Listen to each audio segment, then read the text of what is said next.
They don't teach them about entrepreneurs. Because if you start teaching them about being an entrepreneur, who's going to work in my factory? Who's going to work in my office? So they keep that away from you, and that's why they don't teach it in school. I had a lot of young people when we was going around and asking questions about this podcast. They said, well, why is this not taught in school? I said, because they keep that away from you in school so you can go work with somebody else, you can build wealth with somebody else. And we want to cut that. We want to start building wealth for you and your family. My grandfather used to tell me, and of course I didn't listen to him,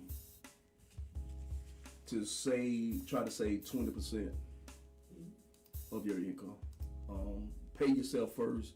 When the first thing you get paid, you pay yourself, and then you take care of your bills. Somewhere along the way, okay, I didn't listen, because I ain't got a dime of that, none of that money. But how do you teach someone, especially from our community, that don't see that? Because they working every day, and every Friday, tomorrow when I get paid, I don't call it payday, I call it bill day. So how do I go from when this check hit my direct deposit to start paying bills?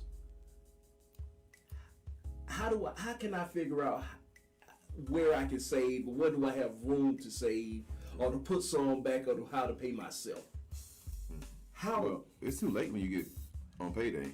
Yeah. Because it's already in process, so it's too late for you to figure that out. You know what I'm saying? So it's going to happen before. Okay. In the steps you got to do. So I'm going to let her elaborate it. Okay. It's too late. So how do you start the process so I can start this knowledge before payday to start doing this? How do I begin that? You start off with do you have a budget? Okay. Do you have a budget?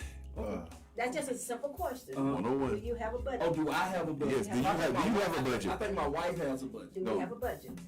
Because if you have a budget, you already know where your money's going to go before you get the money. Does that make sense? Yes, ma'am. So if you have it in writing, you know that 10% of what I earn is going to go into my retirement, and it's going to go into my investment, because I'm going to talk about investments a lot tonight. Because we don't have money because we don't invest.